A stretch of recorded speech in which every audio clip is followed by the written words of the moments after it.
만약 63에서 75세에 이르러서도 이 8가지를 해낼 수 있다면 당신은 정말로 대단한 사람입니다. 고시에서는 이렇게 말합니다. 인생 70고래이. 긴 세월을 흘려보내며 오래 살고 건강하게 지내는 것은 매우 드문 일입니다. 장수는 축복입니다. 그러나 많은 사람들은 70에 도달했을 때 몸과 마음이 지치고 자신이 원하는 대로 살아가기 어렵다는 벽을 마주하게 됩니다. 인생에서 예수는 큰 전환점이며 이후의 시기는 더 많은 여유와 평온을 누릴 수 있는 귀중한 시간입니다. 만약 당신이 63에서 75세에 이르러서도 이 8가지를 해낼 수 있다면 당신은 정말 특별한 사람입니다. 첫째, 몸이 건강하고 일상생활을 스스로 관리할 수 있는 상태. 마을에는 날씬하고 우아한 부부가 살고 있었습니다. 이 부부는 거의 70년을 함께 살며 5명의 아들을 낳아 키웠습니다. 세월은 그들에게 할아버지와 할머니라는 이름을 주었고 그들의 손자들은 마당에서 밝은 웃음소리를 퍼뜨리며 뛰어놀았습니다. 이 노부부는 마을 중앙의 낡은 집에서 작은 가게를 운영하며 살았습니다. 필요한 것은 아들들이 보내주는 밀가루로 충분했습니다. 병원에 입원했을 때도 그들은 자녀들에게 돈을 요구하지 않았습니다. 노부부 중 할아버지 한 분이 큰 병을 앓았지만 5명의 아들이 치료비를 분담하며 부모를 돕는데 주저함이 없었습니다. 노부부는 하루 3끼 외에는 더 이상 신경 써야 할 일이 없었습니다. 생활에 자잘한 물품들은 아들들이 공급해 주었고 그들은 단지 매일의 삶을 정갈하게 다듬으며 보내고 있었습니다. 여름에는 나무 그늘 아래에서 시원한 바람을 맞으며 쉬고 겨울에는 집 앞에서 양을 돌보며 편안한 하루하루를 보냈습니다. 두 분 모두 90세가 넘었고 마지막 순간까지 병원에 오래 머물지 않았으며 자녀들에게 큰 부담을 주지도 않았습니다. 마을 사람들은 그들을 존경했고 그들을 복이 많은 사람이라고 칭송했습니다. 노년에는 건강이 가장 큰 복임을 증명해주는 모습이었습니다. 오래 살고 자녀들이 효도하며 스스로 생활을 관리할 수 있다면 그것이 곧 행복입니다. 노년에는 자신을 돌보고 건강한 마음을 가지는 것이 이러한 복을 누리는 열쇠입니다. 둘째, 배우자가 함께 있는 것. 한 영상에서 이런 노부부의 모습을 보았습니다. 할아버지는 한 손으로는 큰 여행 가방을 끌고 다른 한 손으로는 아내의 손을 잡고 있었습니다. 또 다른 손에는 두유 한 봉지를 들고 있었습니다. 많은 네티즌들은 이를 두고 진정한 사랑의 모습이라고 말했습니다. 사랑하는 사람에게 두유 한 봉지조차 들게 하지 않는 모습, 그 안에는 깊은 배려와 정성이 깃들어 있었습니다. 옛 고서에서는 이렇게 말합니다. 100년을 함께하는 것은 복이다. 같은 배를 타고 강을 건너는 것은 수십 년의 수양으로 얻는 복이다. 부부가 평생을 함께한다는 것은 결코 쉬운 일이 아닙니다. 만약 당신의 배우자가 여전히 곁에 있고 원래의 배우자와 함께 노년을 보내고 있다면 그것이야말로 더할 나위 없는 평온과 행복일 것입니다. 셋째, 정신이 맑고 타인의 속임수를 간파할 수 있는 상태. 박 선생님은 올해 70세입니다. 얼마 전 그는 슈퍼마켓 앞에서 한 젊은 여성이 다가와 말을 걸었습니다. 그 여성은 박 선생님에게 무료 세제를 주고 계란 2개를 받을 수 있는 프로모션에 참여하라고 권유했습니다. 박 선생님은 계란을 사려고 슈퍼마켓에 가던 길이었고 무료로 받을 수 있다니 나쁘지 않다고 생각했습니다. 버스를 타고 행사장으로 이동했는데 그곳에는 이미 비슷한 나이의 노인들이 자리하고 있었습니다. 그들이 그곳에서 겪은 일은 평생의 교훈이 될 만한 사건이었습니다. 알고 보니 해당 행사는 정수기 판매 회사가 진행 중인 이벤트였습니다. 먼저 사람들은 1시간이 넘는 강연을 듣게 되었고 그 후에 번호표를 배부받았습니다. 번호표를 받으려는 사람들은 자연스럽게 긴 줄을 형성하였고 직원들은 수량이 한정되어 있으니 서두르라고 재촉했습니다.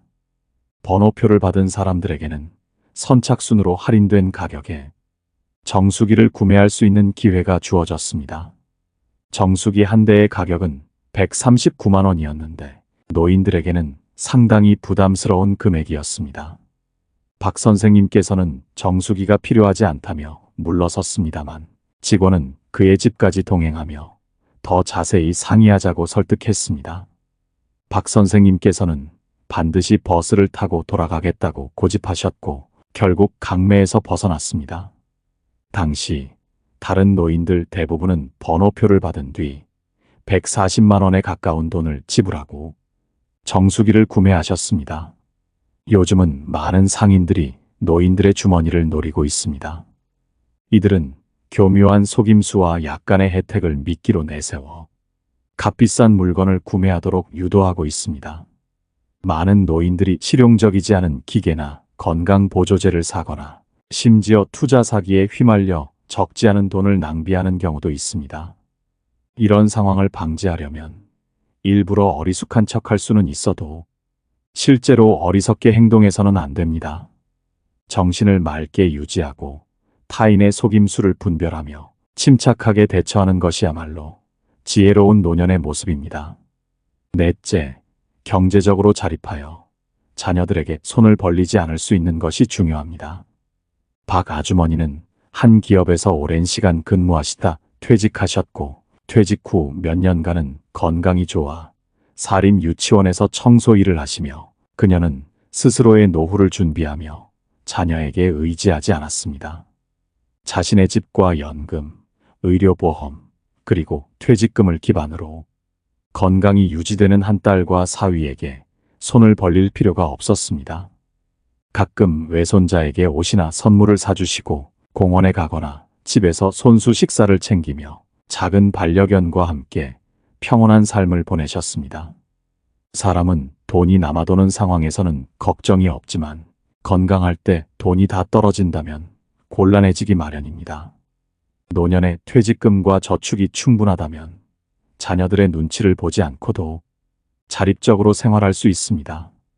자신의 집에서 살며 자녀들에게 부담을 주지 않고 필요한 경우 함께 책임을 나눌 수 있다면 가정의 화합에도 더 기여할 수 있으며 보다 품위 있고 자존심 있는 노년을 보낼 수 있을 것입니다.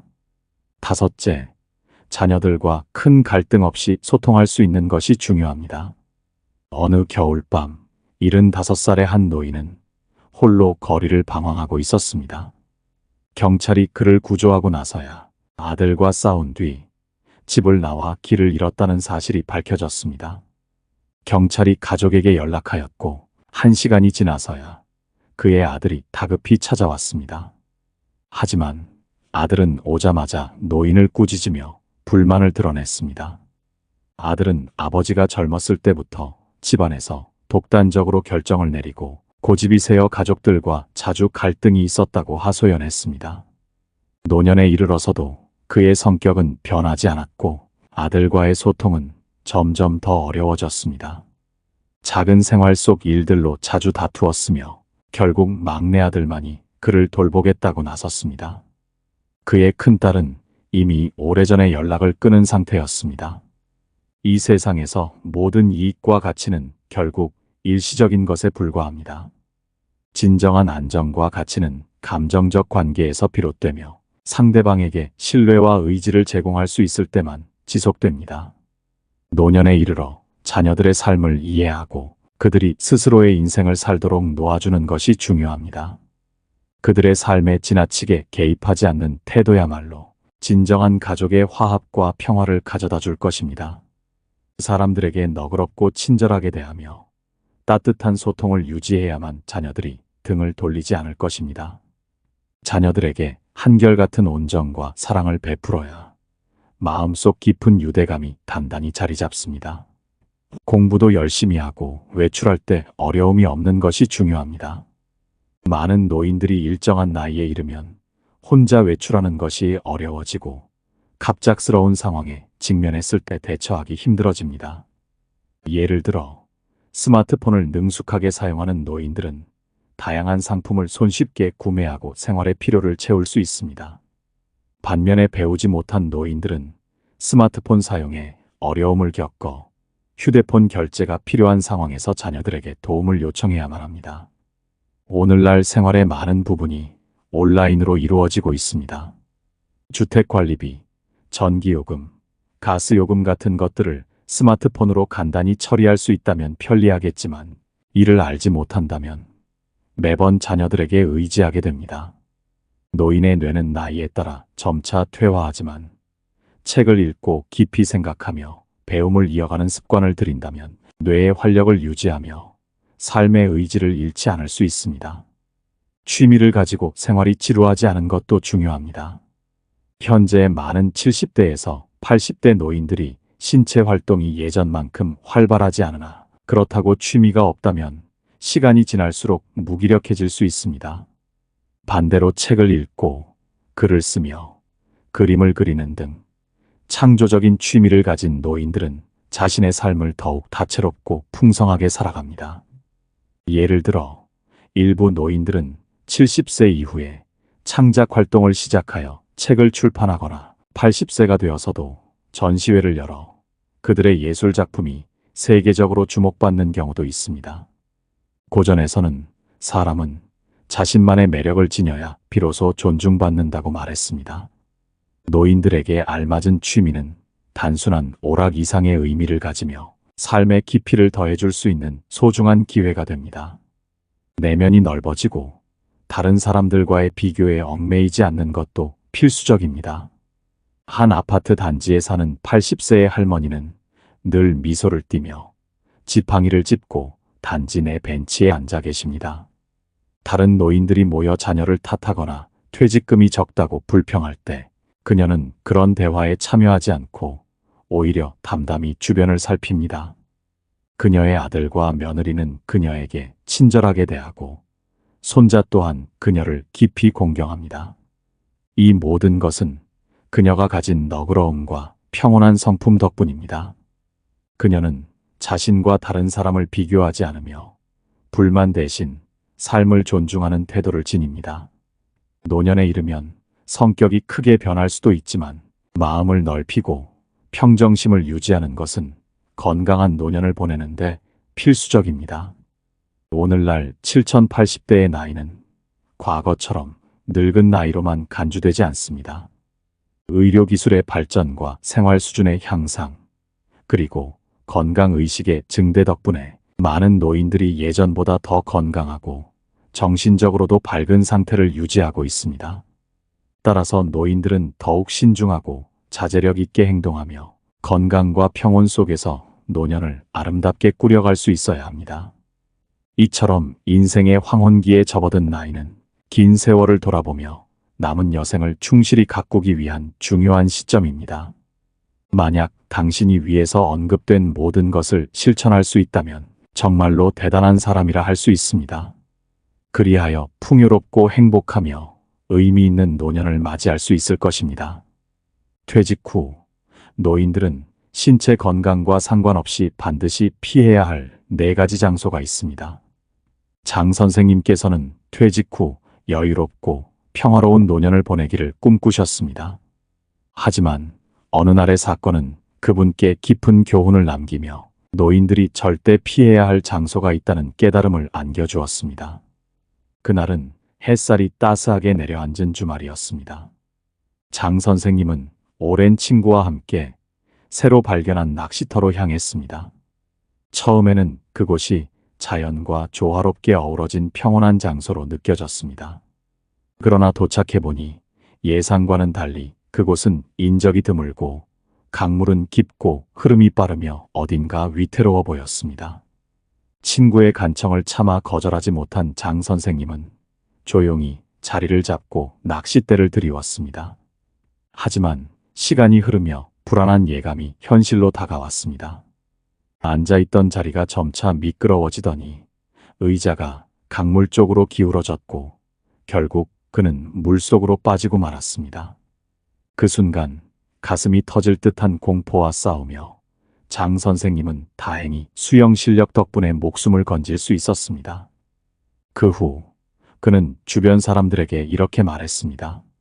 노년에 접어들면 4가지 장소는 반드시 피해야 합니다. 이건 제가 몸소 겪은 교훈입니다. 첫 번째, 기원과 체스방. 많은 노인들은 기원을 시간을 보내는 즐거운 장소로 여깁니다. 하지만 기원은 도박의 위험을 내포하고 있습니다. 퇴직 후 수입이 한정된 노인들에게 노후 자금은 생활비뿐만 아니라 돌발 상황에 대비해야 할 중요한 자원입니다. 그러나 기원에서 작은 금액으로 시작한 게임은 어느새 중독으로 이어질 수 있습니다. 처음에는 조금만 즐기자는 마음으로 시작하지만 그 끝은 예측하기 어렵습니다. 체스나 카드 게임은 이성과 기술로 제어하기 어려운 확률 게임일 뿐입니다. 이로 인해 오랜 세월 모은 재산을 하루아침에 잃는다면 그 충격과 후회는 이루 말할 수 없을 것입니다. 게다가 이러한 경제적 손실은 가족 간의 불화를 일으켜 가정의 따뜻함이 차가운 냉기로 변할 수 있습니다. 두 번째, 시끄러운 유흥시설. 어떤 노인들은 여전히 춤과 노래를 즐기며 KTV나 댄스홀 같은 장소를 찾곤 합니다. 이곳은 스트레스를 해소할 수 있는 공간이 될 수도 있지만 동시에 여러 가지 위험이 도사리고 있습니다. 어두운 조명과 북적이는 사람들 속에서 신체적인 위험이 발생할 가능성이 높습니다. 넘어질 경우 뼈가 약해진 노인들에게는 심각한 골절로 이어질 수 있습니다. 더 나아가 일부 사기꾼들은 노인들의 느린 판단력을 악용해 불필요한 물건을 강매하려 들기도 합니다. 또한 이런 장소는 공기가 탁하고 소음이 가득 차 있어 노인들의 건강에 해를 끼칠 수 있습니다. 술과 담배 연기가 뒤섞인 환경은 신체적 부담을 가중시킵니다. 장 선생님께서는 이와 같은 장소의 위험성을 직접 겪으며 깨달았습니다. 노년에는 신중한 선택이 필요하며 몸과 마음을 안전하게 보호할 수 있는 환경을 우선시해야 합니다. 이와 같은 교훈은 단순한 경험이 아니라 더 평온하고 의미 있는 노년을 살아가기 위한 지혜라고 할 수 있을 것입니다.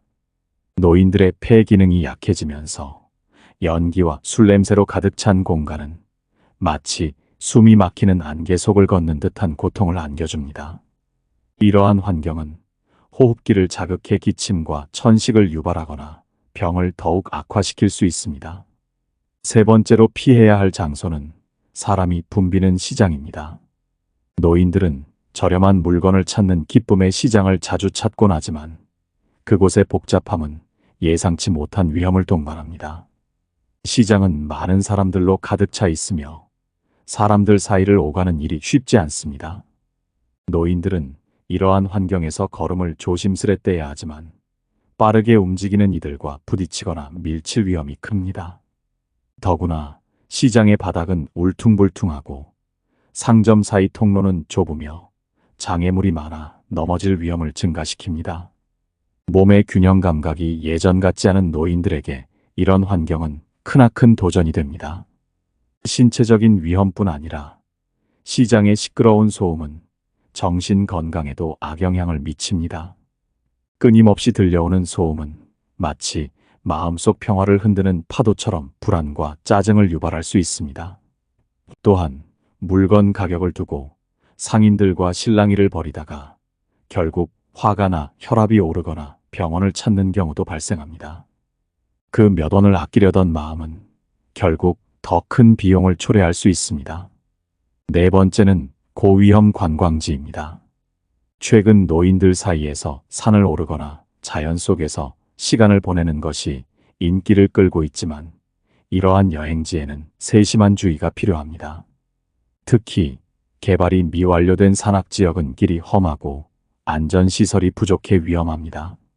산세가 가파르고 지형이 복잡한 곳에서는 유연성과 체력이 떨어진 노인들에게 더욱 어려운 환경이 됩니다.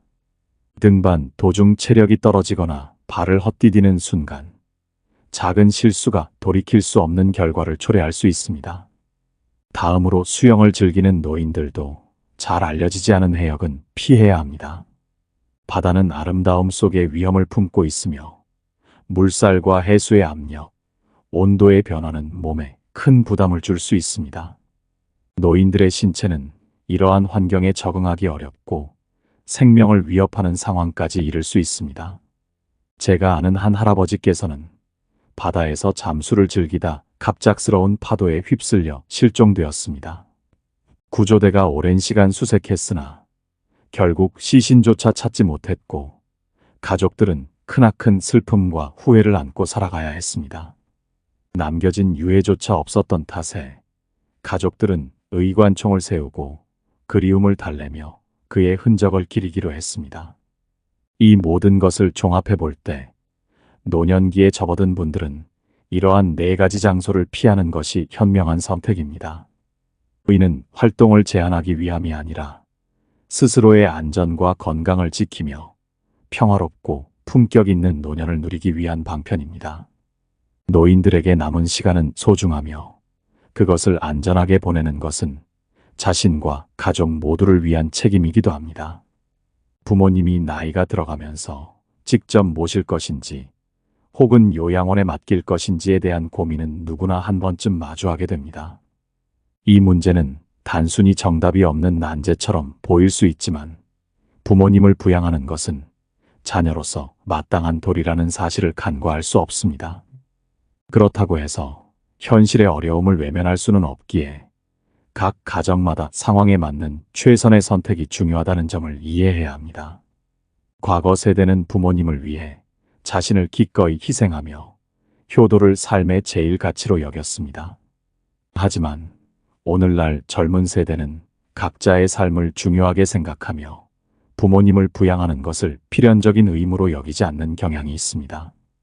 대신 요양원이나 간병인을 통해 부모님을 돌보는 것이 모두에게 더 나은 선택이라고 믿는 경우도 많습니다. 이처럼 부모님을 돌보는 방식은 사람마다 다르지만 당신은 어떠신가요? 부모님이 연로하시면 직접 돌보실 건가요? 아니면 요양원에 모시겠습니까? 각자의 생각이 다를 수 있기에 아래 2사람의 이야기를 들어보시길 권합니다. 첫 번째 이야기는 50살의 김 씨입니다. 김 씨의 부모님은 80을 넘기셨고 2분 모두 나이가 드시며 점차 돌봄이 필요해졌습니다. 김 씨와 그의 형제는 부모님을 요양원에 모시는 결정을 내리기까지 많은 고민을 거쳤습니다. 부모님이 건강하셨을 때는 자립적으로 지내셨기에 부담이 크지 않았습니다. 부모님은 고향에서 살며 자녀들과 동거를 원치 않으셨고 자녀들은 주말마다 방문하거나 돈을 보내며 부모님이 편히 지내시도록 돕고 있었습니다. 하지만 아버지가 암에 걸리신 후 상황은 달라졌습니다. 병이 닥치기 전까지만 해도 김 씨의 아내와 동생의 아내는 서로 좋은 관계를 유지하며 자주 쇼핑도 다녔습니다. 그러나 아버지의 병이 깊어지며 간병이 필요해졌을 때 동생의 아내는 불만을 품고 돌봄을 거부했습니다. 김 씨의 아내는 강인한 사람은 아니지만 손해를 감내하는데 인내심을 가진 사람이었습니다. 그녀는 가정을 위해 묵묵히 아버지를 돌보기로 했고 불평 한마디 없이 헌신했습니다. 처음에는 김 씨의 아내와 동생의 아내가 함께 아버지를 돌보며 김 씨와 그의 동생은 가정을 부양하기 위해 돈을 벌기로 했습니다. 그러나 동생의 아내는 마작을 즐기며 집에 머무르는 날이 드물었고 간병은 자연히 김 씨의 아내에게 전적으로 맡겨졌습니다. 김 씨의 아내는 동생의 아내가 무책임하고 게으르다고 생각했고 이런 상황은 2사람 간의 갈등으로 이어졌습니다. 동생의 아내는 간병과 비용 부담이 김 씨 부부의 책임이라고 주장했고 동생은 그저 아내의 말에 따를 뿐이었습니다. 계속되는 싸움 속에서 김 씨는 크게 실망했습니다. 부모님의 사랑을 저버리는 동생의 모습에 안타까움과 분노가 교차했고 결국 동생에게 부모님을 요양원에 모시자고 제안했습니다. 2 여자의 갈등이 해결될 뿐 아니라 부모님께서도 전문적인 돌봄을 받을 수 있다고 믿었기 때문입니다. 요양원으로 모신 후 부모님은 점점 건강을 회복하셨습니다. 간병의 부담이 줄어들면서 김 씨 가족과 동생 가족 간의 갈등도 사라졌고 이전보다 평화로운 관계를 되찾게 되었습니다. 부모님을 요양원에 모시기로 한 결정은 쉽지 않았지만 결과적으로 모두에게 긍정적인 변화를 가져다 준 선택이었습니다. 이처럼 상황에 따라 적절한 대안을 찾는 것은 가족의 평화를 지키고 부모님의 안녕을 보장하는 데 중요한 역할을 합니다. 저는 부모님을 요양원에 모시는 것이 차라리 더 나은 선택이라고 생각했습니다. 작년에 부모님을 요양원에 모셨습니다. 많은 분들이 제가 경제적으로 여유가 있어 보이니 부모님을 모시고 살아야 마땅하다고 말씀하시곤 합니다. 부모님이 연로하신 만큼 딸의 집에서 함께 계셔야 하는데 충분히 할 수 있는 상황에서도 왜 굳이 요양원에 모셨냐며 말이죠. 하지만 제가 겪었던 사정을 이해하신다면 여러분도 저와 같은 결정을 내리셨을 겁니다. 저는 집안의 외동딸이고 제 남편 또한 외아들입니다. 결혼 후 우리는 따로 나와 경제적으로 부족함 없이 대도시에서 안정된 생활을 이어왔습니다. 그러나 문제는 양가 부모님 모두 우리가 모셔야 한다는 점이었습니다. 네 분의 부모님을 한 집에서 함께 모시는 것은 마치 좁은 공간에 불안을 담은 시한폭탄과도 같은 일이었습니다. 집도 넉넉지 않고 방이 비좁은 상황에서 양가 부모님이 모여있는 모습을 상상해보면 숨이 막힐 듯 했습니다. 게다가 저희에게는 두 아들이 있습니다. 아이들이 커가면서 언젠가 결혼도 시켜야 하고 집도 마련해 주어야 합니다. 그래서 우리는 미래를 위해 열심히 일하며 두 아들에게 각각 집 한 채를 마련해 줄 꿈을 꾸고 있었습니다. 몇 년만 더 고생하면 가능할 것이라 믿었지만 네 분의 부모님을 모시는 순간 그 계획은 물거품이 될 게 뻔했습니다. 실제로 부모님들이 잠시 저희 집에 머물렀던 적이 있습니다. 그때의 기억은 아직도 생생합니다. 함께 계시는 동안 서로의 생활 습관과 성격 차이로 인해 작은 불씨가 큰 다툼으로 번지곤 했습니다. 어머니가 늦잠을 자면 장모님이 불평을 하셨고 아버지께서 기침이라도 하시면 장모님은 소음이라며 짜증을 내셨습니다. 이러한 상황에서 누구의 편을 들지도 못한 채 중재하려 애쓰던 저와 남편은 늘 난처하고 지쳤습니다. 결국 우리는 부모님들이 더 나이 드시고 자립이 어려워지면 요양원에 모시는 것이 가장 현명한 선택이라는 결론에 도달했습니다. 서로의 감정을 존중하기 위해 각자 집에서 지내시도록 하고 필요할 때만 찾아뵙는 방식을 택했습니다. 부모님들도 어느 정도 저축해 놓으신 돈이 있었기에 당장은 큰 문제가 없을 것이라 판단했습니다. 그리고 요양원에서는 전문적인 돌봄과 관리가 이루어지니 부모님들도 보다 안정적으로 지내실 수 있으리라 생각했습니다. 요양원에 계시면서 부모님은 편안히 지내고 계십니다. 전문적인 간호와 따뜻한 보살핌 속에서 이전보다 훨씬 더 건강하고 행복해 보이십니다. 우리 부부는 마음의 짐을 덜어내고 다시금 안정된 일상으로 돌아갈 수 있었습니다. 부모님께서 행복하신 만큼 우리 또한 더 큰 기쁨과 안심을 느낍니다. 오늘의 이야기가 여러분의 고민에 작은 도움이 되었기를 바랍니다.